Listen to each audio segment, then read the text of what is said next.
también a todos los centros educativos de nuestro país, actualmente desarrollado hacia 15.000 estudiantes en nuestro país y 2.000 instituciones educativas. Quisiéramos, dibujarles también una de las preguntas que ha surgido el día de ayer, tiene que ver con el tema del embarazo temprano y cuáles son las estrategias para reducirlo en nuestro país. Comentarles que el Estado venezolano responsablemente reconoce los índices de embarazo temprano y su ubicación en la región. En cuanto a la articulación institucional para dar cuenta de las estadísticas diferenciadas de género para abordar la problemática del embarazo a temprana edad, el Instituto Nacional de Estadística, INE, ha creado un subcomité de embarazo temprano con la finalidad de coordinar, armonizar las estadísticas de embarazo adolescente. El objetivo de este subcomité es informar de manera oportuna y de calidad para la toma de decisiones que orienten la política estatal de prevención del embarazo temprano. En cuanto al ámbito de investigación para diagnosticar las posibles causas del embarazo a temprana edad y adolescente, el Instituto Autónomo del Consejo Nacional de Derechos de Niñas, Niñas y Adolescentes en nuestro país, IDENA, y el Banco Interamericano de Desarrollo, BID, firmaron un convenio de cooperación técnica para el estudio cualitativo y este arrojó un diagnóstico de los factores generadores del embarazo temprano y en adolescentes. Las principales conclusiones se las comento. Número 1, el embarazo adolescente es reconocido y significativamente valorado en las familias como parte de la realización personal de ser mujer en la cultura popular latinoamericana.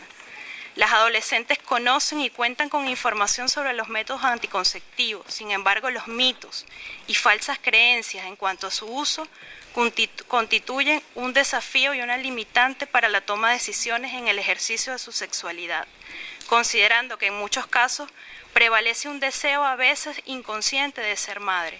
Por eso la lucha por prevenir el embarazo adolescente en nuestro país pasa por una profunda transformación cultural y pasa también por despatriarcalizar una cultura que mucho tiempo nos redujo a nosotras las mujeres a nuestra condición de madres. Se reconoce la importancia de la escuela en la información y formación alternativa en materia de sexualidad, derechos sexuales y reproductivos, así como la necesidad de realizar campañas preventivas adecuadas a las expectativas juveniles. En este sentido, y cierro con esto, las políticas públicas impulsadas por el gobierno bolivariano para prevenir el embarazo temprano son las siguientes.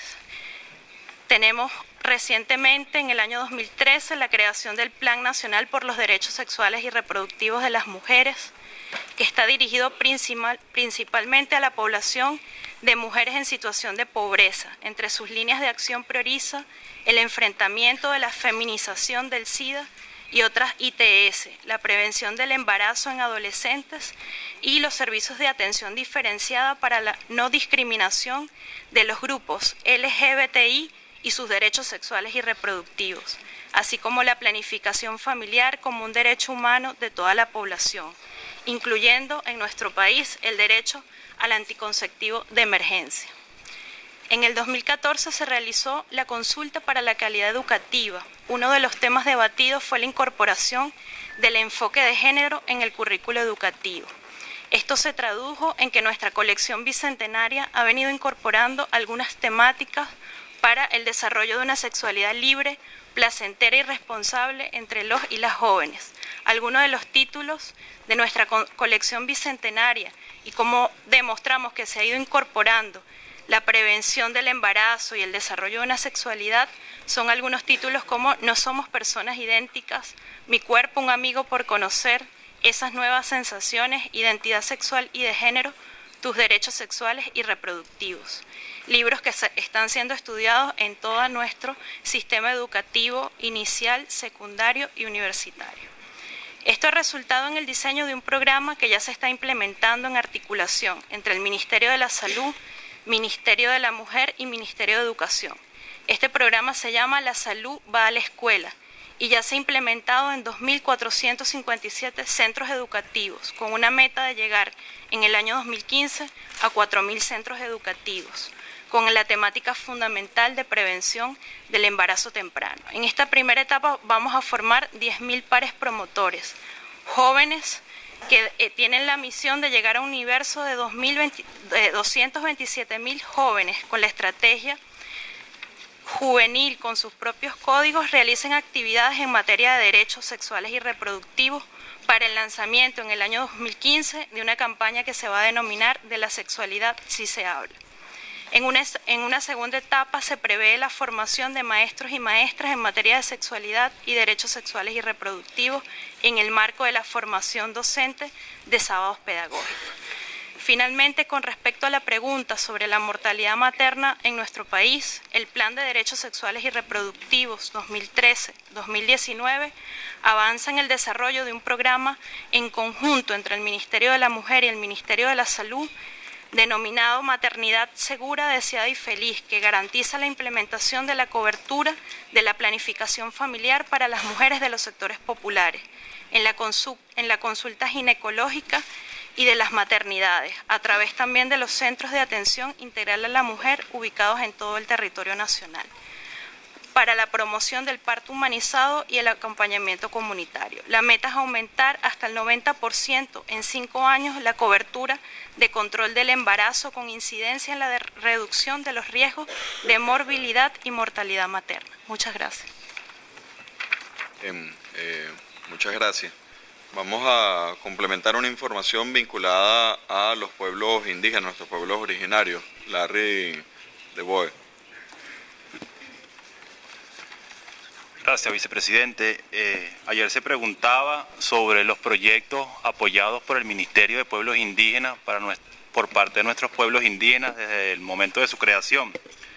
Debemos informar que este ministerio, entre los años 2008 y 2014, ha financiado un total de 1.280 proyectos de pueblos y comunidades indígenas, beneficiando de manera directa a 308.046 personas, lo que ha supuesto una inversión total cercana a los 70 millones de dólares. Estos 1.280 proyectos están distribuidos en 853 proyectos socioproductivos, 258 proyectos de infraestructura, 113 de agua potable, 47 proyectos sociales y 9 proyectos de electrificación. También se preguntaba ayer sobre las partidas presupuestarias y las políticas para financiar las necesidades culturales de nuestros pueblos indígenas. Debemos decir que, por una parte, el Ministerio del Poder Popular para la Cultura tiene políticas y desarrolla programas para la atención de las poblaciones más vulnerables, incluidos los pueblos indígenas. Actualmente ese ministerio está trabajando en proyectos de sitios sagrados de los pueblos indígenas para garantizar su protección a través de declaraciones patrimoniales. Hay que destacar 2 de esas actividades. La primera, relacionada con el reconocimiento de la tradición oral del pueblo mapoyo y de sus referentes simbólicos en el territorio ancestral, lográndose recientemente su ingreso a la lista de salvaguarda urgente de la UNESCO. Y la segunda, y no menos importante, ha sido la política desarrollada para la devolución de un patrimonio ancestral y sagrado que le fue sustraído sin consultar a la comunidad indígena Pemón del Estado Bolívar durante los gobiernos de la Cuarta República. Se trata de la piedra cueca, que hasta los momentos el gobierno alemán no ha autorizado su devolución, y esperamos que este comité pueda contribuir con el Estado venezolano en las gestiones que se desarrollan en ese sentido. En el caso del Ministerio de los Pueblos Indígenas, tiene proyectos específicos para apoyar las tradiciones ancestrales y artesanales de los pueblos indígenas. Solo para el año 2015 se han destinado 2 millones de dólares en el presupuesto para trabajar en este sentido. Y entre otras acciones, se avanza en la construcción y consolidación de centros para las prácticas ancestrales y artesanales de los pueblos indígenas en sus hábitats y tierras. También debemos destacar que en nuestro país existe una red de 44 galerías con presencia en 24 estados del país, lo que permite garantizar el acceso a productos culturales realizados por pueblos indígenas. Tal ha sido el apoyo y las acciones sostenidas que han permitido que, por ejemplo, el año 2012, pueblos indígenas venezolanos, 2 expresiones de artesanía de pueblos indígenas venezolanos, recibieran el reconocimiento del sello de la excelencia artesanal de la UNESCO. Muchas gracias, presidente. Muchísimas gracias. Nuestro compañero Rubén Darío Molino va a complementar una información sobre el tema de las ONG. Muchas gracias, vicepresidente, presidente del comité y demás integrantes del comité y demás asistentes a la sala. Buenos días. Sí, ayer hicieron un comentario sobre el tema de las ONG. Queremos comentar que no solamente son las ONG, sino también los movimientos sociales. Y ambos operan en total normalidad en nuestro país. Elaboran sus informes, opinan, critican, sugieren.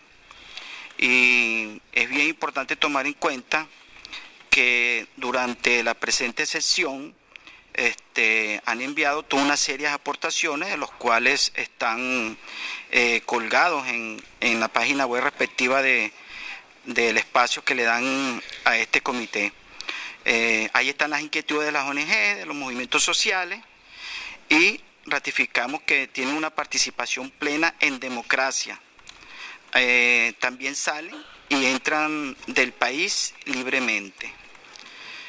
Las ONG son actores políticos, se incorporan al debate político con sus opiniones y esto los hace asumir responsabilidades y por lo tanto, como actores políticos son sujetos a críticas. Las ONG actúan con normalidad y sus opiniones son muy difundidas, son bastante difundidas. Hay un comentario que también hizo ayer uno de los integrantes del comité sobre el examen periódico universal. Queremos comentar sobre este elemento, que el examen periódico universal tiene su propio espacio dentro del Consejo Nacional de Derechos Humanos, dentro del Consejo de Derechos Humanos de la ONU, y a Venezuela le toca que rendir cuentas como debe ser ante este Consejo es en el año 2016. Muy amable, señor vicepresidente. Muchas gracias. Vamos a dedicar un segmento a comentar algunos temas vinculados a los aspectos laborales. Un tema que por supuesto a nosotros nos apasiona, sobre todo por lo que ha significado la defensa de estos derechos. Yo, antes de darle la palabra a nuestro compañero para desarrollar precisamente estos temas, yo quisiera comentar algunos aspectos iniciales. Ayer se hacía referencia a la estimación de la canasta básica alimentaria y lo que tiene que ver con el salario mínimo en Venezuela. Yo quisiera, si me permite, presidente, que ustedes pudieran ver la complejidad que tiene ese tema y cómo nosotros lo elaboramos, qué cosas hacemos y el riesgo de la desinformación intencionada que puede existir sobre ese aspecto. Primer tema, ¿cómo se estima el costo de la canasta alimentaria en el país? Ese es el primer tema a analizar. En Venezuela, como en buena parte de los países del mundo, hay institutos estadísticos con el rigor del levantamiento de la información de un instituto de estadística. Por lo tanto, el primer punto es cuál es el rigor del levantamiento de la información. Yo sobre esto voy a referirme posteriormente sobre el tema vinculado a las estadísticas, que fue una pregunta que ustedes formularon, pero solamente quiero hacer hincapié en este momento en el siguiente punto. Hay una información que se levanta y tiene que ver con el costo de la canasta alimentaria. Nosotros tenemos una canasta alimentaria y tenemos una canasta de vida de la población que complementa otros valores como puede ser el transporte, el costo de la vivienda, salud, etcétera. Estimamos la canasta alimentaria y a partir de la canasta alimentaria hacemos una valoración para siempre, y ha sido así en todos los años de la revolución, estar por encima del valor de la canasta alimentaria. De hecho, cuando nosotros vemos la serie desde el punto de vista de la distribución de la curva de ingresos en Venezuela y la curva de la canasta alimentaria, vemos que en el año 99, a partir del año 99, la canasta alimentaria se pone por debajo del ingreso